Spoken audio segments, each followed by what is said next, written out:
حبيبه سيدنا محمد تنال الشفاعات والبركة. اللهم صل وسلم وبارك وكرم ومجد وعظم على سيد السادات سيدنا محمد ابن عبد الله وهو أفضل المخلوقات وعلى آله وأصحابه وقرباته وذرياته إلى يوم الميعاد. أما بعد، السلام عليكم ورحمة الله وبركاته. Alhamdulillah, yang sama-sama kita hormati, kita muliakan para habaib, khususnya guru kita bersama Al-Habib Hasan Al-Haddad, yang mungkin beberapa tahun yang lalu saya pernah diundang di kampung beliau bersama rombongan. Alhamdulillah. Dan juga para habaib yang lainnya, yang tentunya kehadiran para habaib beliau adalah yang nasabnya bersambung kepada baginda Rasulullah sallallahu alaihi wa ala alihi wa sahbihi wa wasallam.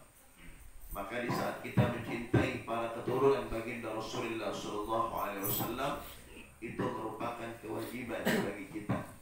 Rasulullah sallallahu alaihi wasallam bersabda, wa ahibbu ahla baiti lihubbi. Kalian mencintai daripada keturunanku atas dasar cinta kalian kepadaku. Wa ahibbu ahla baiti lihubbi. Mencintai mereka, para zuriyah, adalah atas dasar cinta kalian kepada baginda Rasulullah sallallahu alaihi wasallam. Dan kita doakan para habaib kita, para zuriyah, senantiasa dijaga oleh Allah Subhanahu wa taala dan mendapatkan naungan rahmat maghfirah daripada Allah Subhanahu wa taala. Amin ya rabbal alamin. Para alim, para ulama yang mereka merupakan pewaris daripada baginda Rasul, innamal anbiya lam yuwarrithu dinaran wala dirhaman walakin yuwarrithu ilma. Sesungguhnya para nabi dan para rasul, mereka tidak meninggalkan warisan apapun di dalam kehidupannya. Hanya saja yang paling utama yang mereka tinggalkan, lebih utama daripada harta benda, adalah ilmu agama, yang mana telah diwariskan oleh Rasul kepada para sahabat, turun kepada para tabi'in, turun kepada para tabi'in, dan turun kepada para ulama-ulama kita yang ada di sekarang ini. Maka mencintai para ulama adalah kewajiban bagi kita semuanya. Nah, oleh karena itu kita semua yang hidup pada akhir zaman ini, janganlah kita jauh-jauh daripada ulama. Jangan pernah kita jauh daripada orang-orang alim yang ada di lingkungan kita.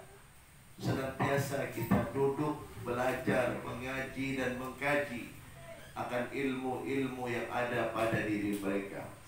Karena manakala manusia itu sudah jauh daripada ulama, khususnya apabila umat muslim sudah jauh daripada ulama, maka dikhawatirkan kehidupannya akan gersang. Maka dikhawatirkan dirinya akan jauh daripada rahmat Allah Subhanahu wa ta'ala. Karena hamba yang paling takut kepada Allah itu dikatakan di dalam Al-Quran, innama yakhshallah min ibadihil ulama. Sesungguhnya hambaku, kata Allah, yang paling takut kepadaku, yang paling tunduk kepadaku, yang mematuhi daripada perintahku, kata Allah, adalah ulama.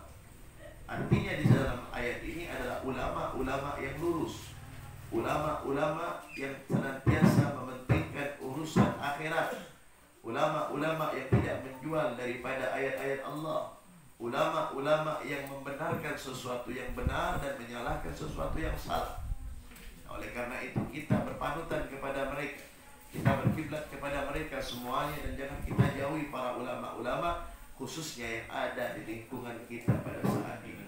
Maka kita doakan mereka para ulama senantiasa dijaga oleh Allah Subhanahu wa taala, diberikan keberkahan untuk kehidupan mereka dan keluarga mereka. Alhamdulillah. Dan juga jamaah subuh keliling di kota Sukadana yang dirahmati dan dimuliakan Allah Subhanahu wa taala. Saya alhamdulillah pada hari Kamis datang melalui Pontianak lewat di Pulau Batang menggunakan speedboat Habib. Masya Allah ya. Karena sebelumnya biasanya saya menggunakan pesawat terbang karena sesuatu dan lain hal ya, pengen lewat sungai. Alhamdulillah saya bisa sampai di kota Sukadana dan alhamdulillah sempat menghadiri tahlilan 2 hari daripada almarhumah ya ini ibu daripada Bupati ya, Bapak Citra pada waktu itu alhamdulillah. Dan kemudian kemarin malam sempat mengisi pengajian ringan di Masjid Hidayatullah di Sungai Gali ya, saya belum hafal tempatnya. Dan pada saat subuh ini saya bisa berada di surau ataupun musola Ar-Raudhah. Alhamdulillah saya tinggal di kota Pontianak dan di sana saya membina daripada anak-anak santri pondok pesantren Raudhatul Muhibbin namanya. Nah, oleh karena itu alhamdulillah pada kesempatan kali ini saya bisa diperkenankan untuk memberikan ya sedikit daripada tausiah ataupun taujihan, walaupun di samping kanan kiri saya, depan saya ada orang-orang alim ya, ada orang-orang yang masya Allah. Namun mudah-mudahan berkat daripada husnudzan mereka ini juga menjadi tambahan ilmu bagi diri saya dan kita semuanya. Amin ya rabbal alamin. Rasulullah SAW bersabda, "Idza marartum bi riyadil jannah farta'u." Apa kata Rasulullah? Apabila kalian melalui atau melewati kebun surga yang ada di dunia, farta'u, maka singgahlah, maka duduk, ambil hikmahnya, dengarkan, simak.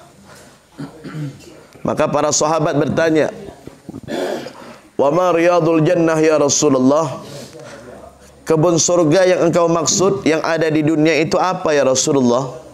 Maka Rasulullah sallallahu alaihi wasallam mengatakan, qala khilaqul dzikir atau majalisudz dzikir.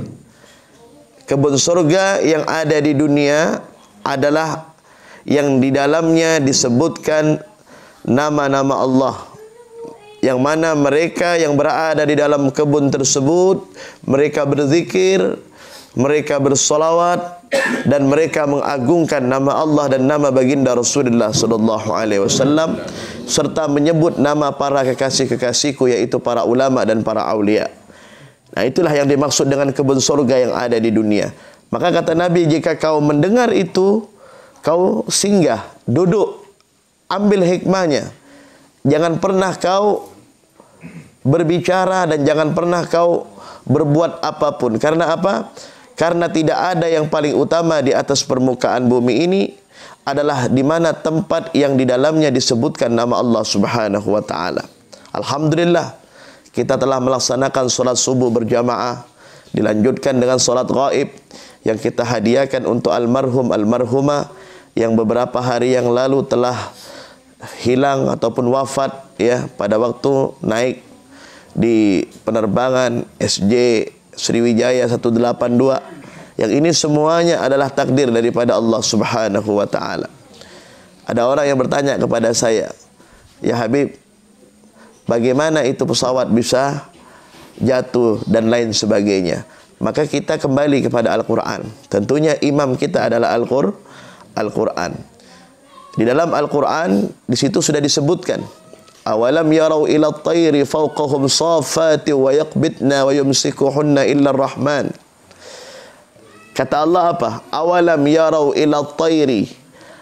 Apakah kalian hai manusia tidak melihat burung-burung yang terbang di angkasa itu? Yang mana mereka terbang kemudian mengepakkan kedua sayapnya. Maka para ulama mengatakan, apakah burung itu terbang karena si burung tadi memiliki sayap yang lebar, memiliki sayap yang kuat, memiliki sayap yang betul-betul tegak sehingga mereka bisa terbang di angkasa? Apakah karena sayapnya? Maka para ulama mengatakan bahwasanya burung itu terbang, ya, itu semuanya adalah kekuasaan daripada Allah Subhanahu wa ta'ala. Ma yumsikuhunna illa rahman. Burung-burung itu tidak akan pernah bisa terbang sekalipun memiliki sayap yang bagus, memiliki sayap yang lebar, kecuali mereka telah ditentukan oleh Ar-Rahman, yaitu Allah Subhanahu wa ta'ala. Kapan saja Allah mau membuat burung itu jatuh, akan jatuh. Begitu juga dengan pesawat ataupun kendaraan. Kapan saja Allah ingin pesawat itu jatuh, maka akan jatuh. Itu semua adalah ketentuan Allah. Bukan karena bahan bakarnya, bukan hanya karena pilotnya yang bagus, tetapi kalau sudah Allah mengatakan kun fayakun, maka pada waktu itu akan terjadi. Nah, oleh karena itu, hadirin yang dimuliakan Allah Subhanahu wa ta'ala, maka dalam menyikapi hal seperti ini kita kembalikan kepada Allah Subhanahu wa ta'ala. Bersedih adalah sesuatu yang wajar, tetapi jangan sampai kesedihan kita, ya, melupakan bahwa apa yang telah terjadi itu merupakan ketentuan daripada Allah Subhanahu wa ta'ala. Dan kita melihat juga di akhir-akhir ini, tadi dikatakan oleh abang kita, baru-baru ini beberapa daripada ulama-ulama kita, bahkan di antara para ulama itu termasuk ada guru-guru kami, di situ telah meninggal dunia. Ya, Al-Habib Ali bin Abdurrahman Kuitang As-Segaf dari Bukit Duri.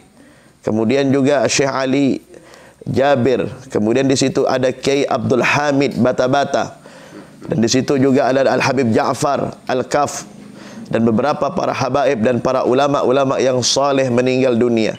Ini adalah di antara tanda-tanda kiamat yang telah disebutkan oleh Allah Subhanahu wa ta'ala melalui lidah Rasulullah sallallahu alaihi wasallam ataupun lisan baginda Rasulullah sallallahu alaihi wasallam. Di antara tanda-tanda kiamat adalah di mana sedikit demi sedikit Allah akan mencabut daripada ilmu-ilmu yang bermanfaat. Bukan ilmu yang dicabut oleh Allah, tetapi dengan diwafatkannya para ulama-ulama yang soleh. Nah, oleh karena itu kita semuanya yang hidup di akhir zaman ini, yang harus kita lakukan Bapak adalah banyak-banyak mendekatkan diri kepada Allah Subhanahu wa ta'ala. Dan yang kedua, kita harus banyak-banyak bersyukur kepada Allah Subhanahu wa ta'ala. Dan yang ketiga yang paling penting adalah kita harus berhusnudzan, berbaik sangka kepada Allah. Kita harus berbaik sangka kepada Allah Subhanahu wa ta'ala. Apapun ketetapan dan pilihan Allah, itulah yang terbaik untuk hamba-hambanya. Nah, maka kita pada kesempatan kali ini, alhamdulillah, langkah kaki kita diayunkan oleh Allah Subhanahu wa ta'ala dari rumah kita, dari tempat tinggal kita masing-masing menuju ke musalla Ar-Raudhah ini hanya ingin apa? Hanya ingin mengabdi kepada Allah Subhanahu wa ta'ala. Hanya ingin menyembah kepada Allah Subhanahu wa ta'ala. Kita tidak ada niatan dan maksud yang lain.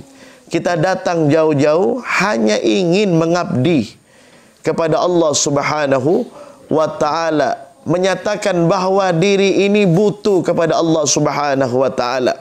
Dan perlu kita ingat, setinggi apapun ilmumu, sehebat apapun pangkat dan kedudukanmu, sekaya apapun harta benda yang kau miliki, bahkan engkau dikenal oleh orang, itu bukan karena dirimu itu semerta-merta mulia di hadapan Allah. Justru pada saat engkau semakin dikenal oleh Allah, semakin engkau banyak mendapatkan kenikmatan daripada Allah, itu karena Allah masih menutupi daripada aib kekurangan di dalam kehidupan kita. Karena sampai kapanpun Pak, tidak akan pernah mengubah status kita di hadapan Allah. Kita ini adalah hamba. Kita ini adalah makhluk kita ini adalah bukan siapa-siapa di hadapan Allah Subhanahu wa ta'ala. Makanya sesuatu yang paling tidak disukai oleh Allah Subhanahu wa ta'ala terhadap hambanya itu adalah sombong. Sombong adalah sifat yang paling dibenci oleh Allah Subhanahu wa ta'ala. Kalau hal-hal yang lain itu bisa mendapatkan pengampunan daripada Allah Subhanahu wa ta'ala. Tetapi kalau sifat sombong, ini adalah sifat yang paling dimurkai oleh Allah. Sampai Allah menyatakan di dalam hadis qudsi, al-kibriya'u ridai. Sifat sombong itu adalah ridanya Allah, adalah pakaiannya Allah Subhanahu wa ta'ala. Yang pantas berbuat sombong itu hanya Allah. Yang pantas berbuat sombong, berlaku sombong hanya Allah. Kita makhluk tidak pantas untuk berbuat sombong. Makanya iblis yang dulunya hidup dengan enak, nyaman di dalam surga, itu iblis, Pak. Kalau kita buka di dalam kitab-kitab klasik, kedudukan iblis itu lebih tinggi sebenarnya daripada malaikat. Tetapi kenapa sekarang dari sejak iblis itu diusir dari surga hingga nanti hari kiamat, iblis adalah makhluk yang paling hina dan paling rendah, bahkan mendapatkan julukan laknatullah, yang dilaknat oleh Allah Subhanahu wa ta'ala. Kenapa? Karena iblis pada waktu Allah perintahkan di dalam Al-Quran, usjudu li adama fasajadu illa iblisa aba wastakbar. Allah perintahkan kepada semua makhluk untuk bersujud, dan di antara makhluk tersebut ada iblis. Usjudu li Adam, sujudlah engkau kepada Adam.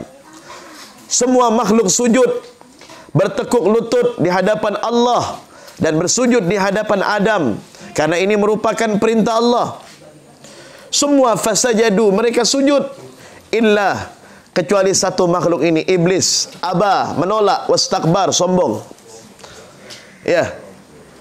Kemudian Allah mengatakan, ya iblis, kenapa engkau tidak bersujud kepada makhlukku yang bernama Adam? Maka iblis mengatakan, ya Rabbi, ya, wahai Tuhanku, khalaqtahu min tin wa khalaqtani minan nar.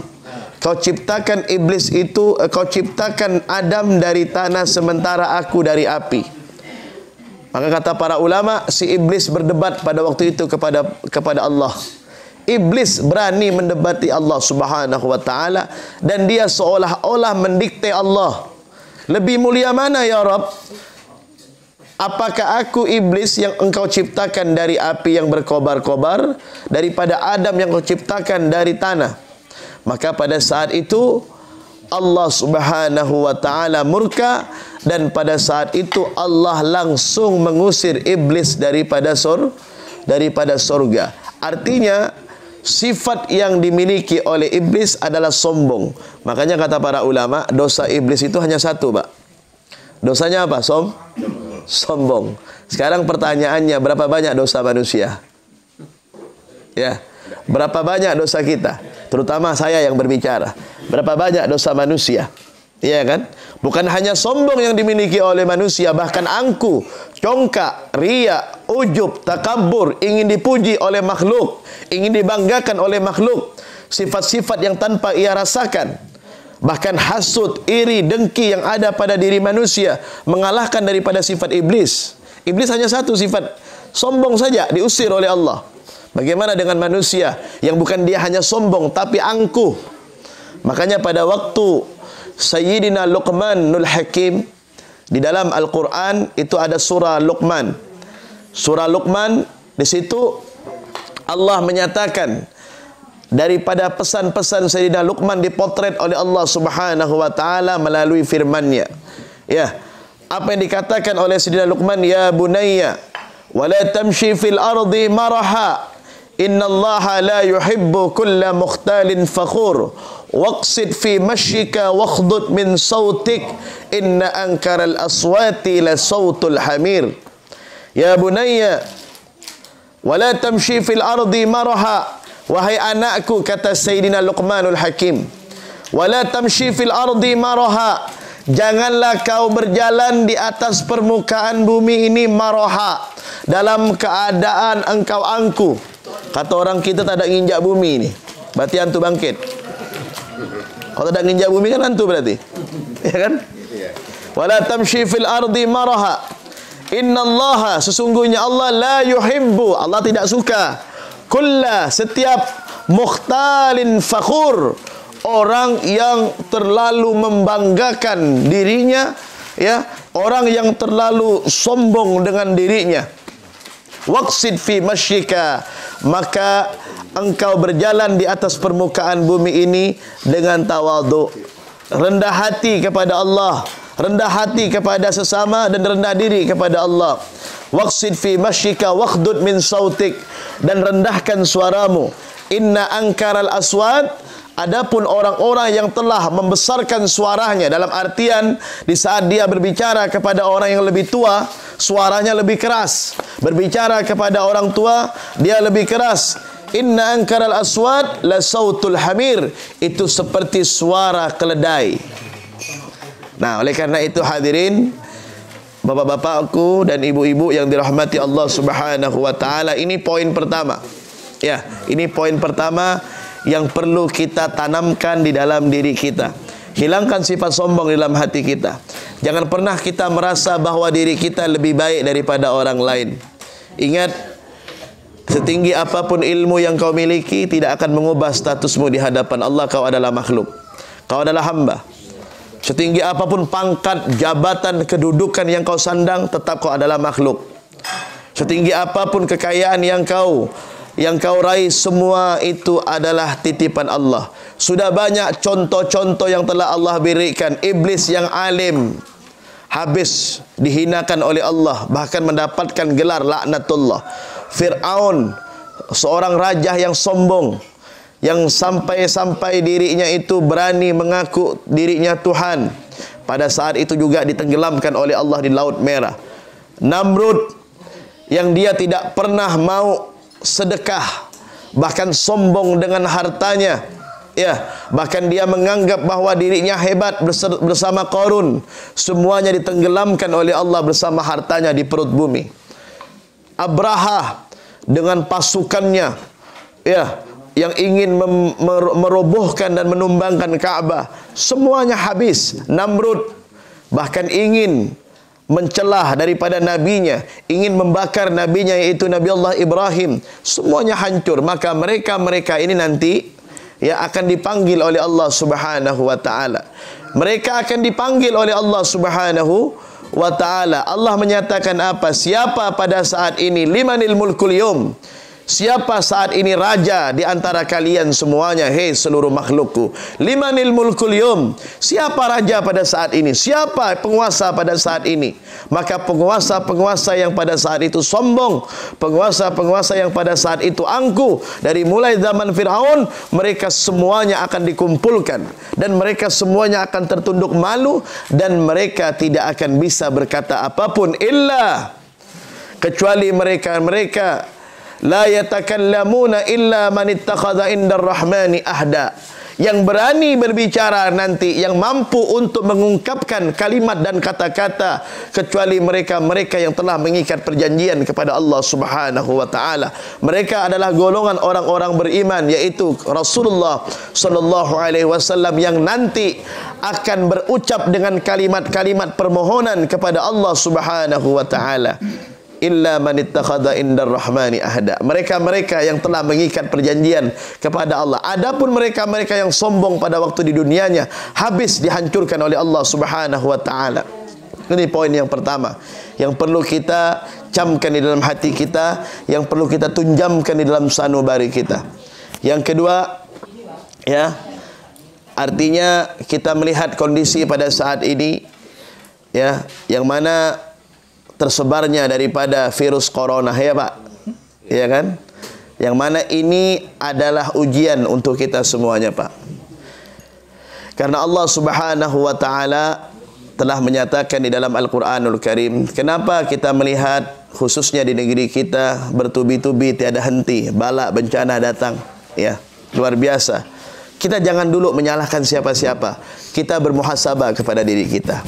Kenapa bencana, bala, malapetaka, ujian, musibah datang bertubi-tubi, silih berganti, tiada henti menghantam negeri? Ada apa? Maka kita bertanya kepada diri kita, ya Rabbi, ada apa dengan diriku? Ya, jangan dulu kita menyalahkan orang. Kadang-kadang kehidupan kita ini, mohon maaf, mudah kita menunjuk orang. Oh, dia salah. Sedangkan dirimu, coba kau tunjuk dirimu. Makanya kita ini dianjurkan untuk sering-sering berkaca, Pak. Berkaca itu bukan hanya habis mandi, nyisir rambut berkaca. Berkaca itu berkaca kepada diri. Ambil kaca besar-besar, tengok muka kita. Berapa banyak nih nunjuk kepada tangan kita ni. Jangan gini. Kalau gini, nyaman kita nunjuk orang gampang, Pak. Ya kan, nyalahkan orang ni paling gampang. Yang paling sulit itu menyalahkan diri kita. Tunjuk diri kita ini. Berapa banyak ibadah yang telah kita lalaikan kepada Allah. Kita buat masjid besar-besar. Ya kan? Bahkan diadakannya suling subuh keliling. Masih gak tak mau turun? Bah ada dekat masjid, dekat surau rumahnya. Masih gak anda mau turun? Ya kan? Berkumandang azan, masih sibuk dengan urusan dunia, dengan urusan-urusan pasarnya, dengan urusan proyek dan lain sebagainya. Ya kan? Datang proposal masjid, datang proposal hari besar Islam, tak ada gak mau nak sedekah. Datang anak yatim, tak ada gak mau berinfak apa beramal, padahal dia kaya raya. Coba tunjuk kepada diri kita. Allah telah banyak memberikan kenikmatan jasmani dan rohani kepada kita. Sudah berapa juta langkah yang kita langkahkan untuk menuju ke rumah Allah Subhanahu wa taala. Sudah berapa ribu kali tangan ini bersedekah kepada fakir miskin dan anak-anak yatim. Kalau itu belum kita lakukan, maka Allah Subhanahu wa taala akan memberikan peringatan kepada kita. Makanya Allah mengatakan apa? Ittaqu fitnatan. Hati-hatilah engkau dengan fitnah, dengan musibah maksudnya. La tusibannal ladzina zalamu minkum khassah.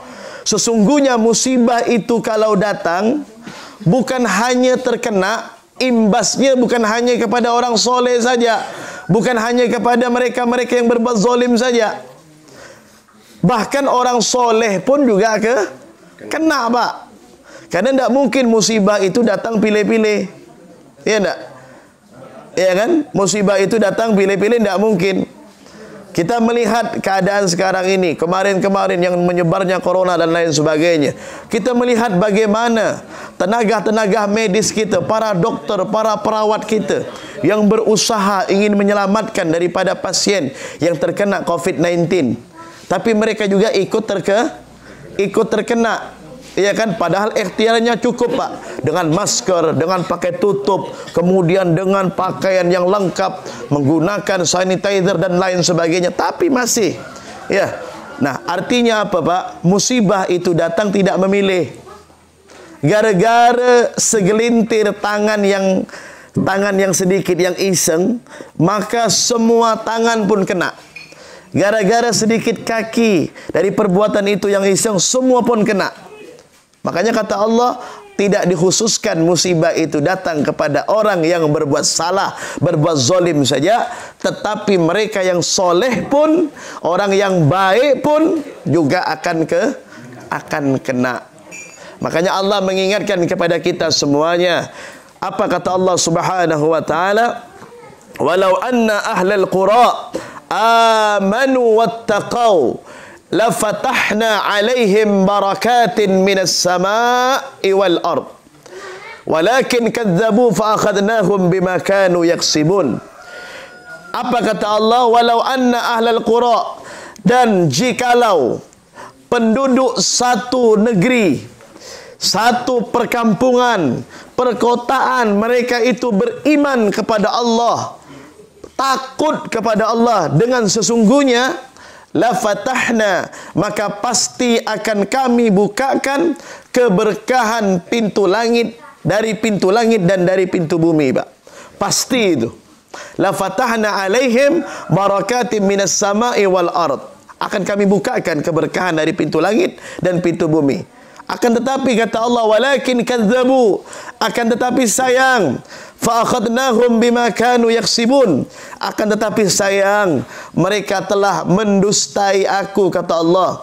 Mereka telah coba-coba ingin bermain kepada yang lain, kata Allah. Mereka coba-coba untuk tidak lagi yakin kepada aku, bahkan mengabaikan daripada perintahku, memudahkan dirinya untuk berbuat maksiat. Fa akhadnahum, maka kami azab mereka, kata Allah. Maka kami kirimkan bencana kepada mereka, kata Allah, bima kanu yaksibun, sebagaimana apa yang telah mereka perbuat, ya. Makanya corona, ya, ini ada, tetapi jangan sampai membuat diri kita terlalu takut, Pak, ya, karena itu ciptaan Allah. Tidaklah sebutir debu, Pak, ya. Tidaklah sebutir debu yang terbang itu kecuali kehendak daripada Allah Subhanahu wa ta'ala. Yang penting kita takut, yang penting kita ikhtiar takutnya kepada Allah. Ikhtiarnya kita apa? Ikhtiarnya pakai masker. Kenapa Ustaz tak pakai masker? Ada, saya simpan di kocek. Kenapa sekarang tak pakai? Karena saya lagi ceramah. Ya kan? Ikhtiar. Cuci tangan. Nah, kita orang Muslim yang beriman kepada Allah dan Rasulnya, kita berwudu sebelum turun kerja, sebelum kemana-mana, ke pasar, kita wudu. Dalam kondisi berwudu, tutup wajah kita sebagai ikhtiar. Dan jangan pernah kita menantang penyakit. Ada orang tu menantang penyakit. Mana corona? Suruh lawan aku. Ya kan? Ada tu. Tak boleh begitu. Ya, Nabi mengajarkan kita tidak boleh menantang penyakit, apalagi penyakit itu tidak tampak dengan kasat mata kita. Ya, menantang berarti kita sombong. Penyakit itu adalah milik Allah. Kapan saja Allah ingin penyakit itu datang kepada kita, gampang dan mudah bagi Allah Subhanahu wa ta'ala. Makanya kita disyariatkan untuk berikhtiar. Ya Pak ya, ikhtiar itu harus. Ya, ikhtiar itu harus. Nah, dalam menyikapi ini bagaimana Habib? Dan jangan pernah kita lari daripada sunnah Rasulullah sallallahu alaihi wasallam. Ya, sunnah Nabi itu kalau kita praktekkan dengan benar, insya-Allah sehat badan kita, aman kita. Karena tuntunan yang diberikan oleh Nabi itu kompleks, lengkap. Kalau kita mengikuti apa yang dianjurkan oleh Nabi, selamat dunia, selamat kubur, selamat akhirat. Yakin sudah itu. Ya Pak? Nah, itu yang menjadi poin kedua kita. Yang terakhir, karena kue udah depan mata saya nih. Saya kalau depan ada kue ni Habib Hasan, wah, mulai malah nengok kue terus. Sedap suling di Sukadana ni ya. Cuma satu ya, tak ada durian. Saya cari-cari durian kemarin Habib Hasan keliling Habib. Saya suruh, saya bukan suruh sih. Saya bilang panitia, tak ada ke durian ni, tang ada gambar ya durian tu, saya bilang. Ada apa namanya? Tugu durian tu, mana barangnya, saya bilang. Belum musim ya Beb. Kalau udah musim ya Beb tak tergela, kata dia. Harga bisa RM2,000 sampai RM1,000, kata dia. Saya datang ni, kata dia, Habib ni datang tak tepat waktu. Astaghfirullahaladzim. Ente yang undang, cuba ente yang undang pada waktu pas musim durian. Ya, kalau subuh ni Pak, harus kita santai, tak usah tahu tegang Pak ya. Saya nengok bapak ni tegang. Ya Bu, ibu sehat semua Bu ya? Masya Allah ya. Harus kita makmurkan nih Bu. Suling ini Masya Allah. Dulu almarhum, zaman almarhum Uti Konsen sering saya di Ketapang Pak. Saya sering diundangan di Kendawangan, Sungai Gantang itu dan lain sebagainya, di Pesaguan, alhamdulillah.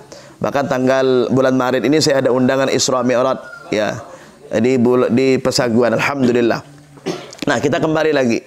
Bukan kembali kepada durian, kembali kepada pembahasan kita. Ya. Jadi subhanallah, artinya sekarang ini luar biasa. Orang bertanya, apakah dunia ini sudah tua? Ya. Apakah dunia ini sudah jemuh dengan kita?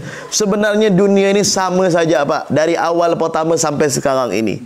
Ya, itu hanya perasaan kita saja. Bukan dunia yang tua, kita yang menuakan dunia. Ya, dunia tak akan pernah berubah, begini sudah. Ya kan, tergantung kita yang hidup di atas permukaan dunia ini.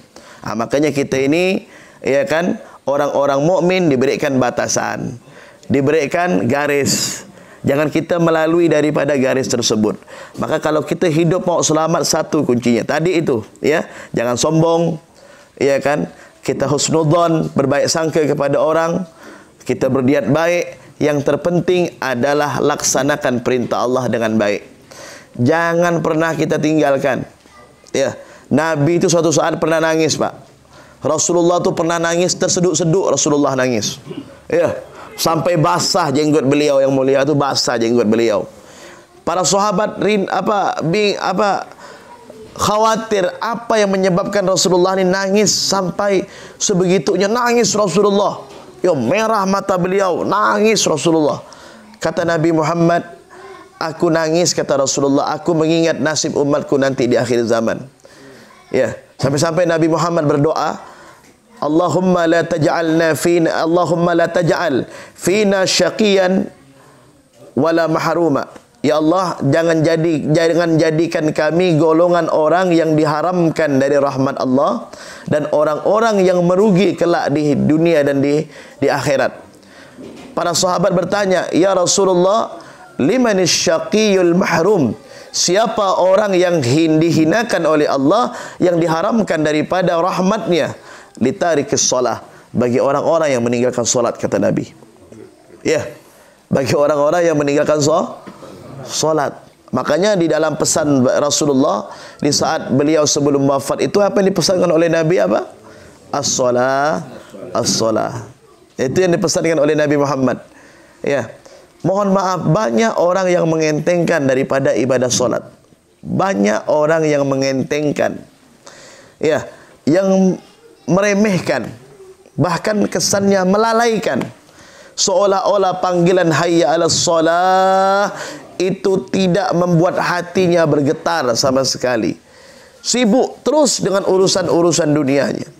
Maka jauh-jauh hari, ya, malaikat Jibril mengatakan, sayati zamanun ala ummatika ya Rasulullah, haula, akan datang satu zaman bagi umatmu ya Rasulullah, haula, mereka itu yufaddilud dunya, mereka mengutamakan daripada dunianya, wa yuakhiruna al-awqat, dan mereka akan melalaikan daripada waktu-waktu mereka untuk beribadah kepada Allah Subhanahu wa taala. Dinarun indahum khairun min salatihim, bahkan uang, harta benda lebih utama daripada solat yang mereka lakukan. Lebih utama, Pak. Lebih utama duit daripada solat. Ya. Maka kata Allah Subhanahu wa taala di dalam Al-Qur'an, orang-orang yang selamat daripada azab kelak di hari kiamat adalah mereka-mereka yang telah berjanji kepadaku, la yamlikuna syafa'ah. Ya, mereka tidak akan mendapatkan pertolongan kecuali mereka yang telah berjanji kepadaku. Siapa mereka? Adalah orang-orang yang telah mengikat perjanjian untuk beribadah, terhitung dari umur balighnya sampai dia wafat. Nah, maka kita, Pak, kita punya anak, saya punya anak, bapak ibu punya anak, yuk anak-anak kita yang umur-umur 10 tahun itu, ya, yang umur 7 tahun, 10 tahun, diajak dulu untuk solat, Pak. Walaupun belum wajib bagi mereka, tetapi kita sebagai orang tua diajak. Ya, anak-anak kita ajak ke masjid. Ya, yang mereka sudah mumayyiz, yang mereka sudah pandai menjaga dirinya, ajak mereka. Jangan anak dilarang pergi ke masjid. Ada orang dilarang anak, bahkan disuruh keluar. Jangan.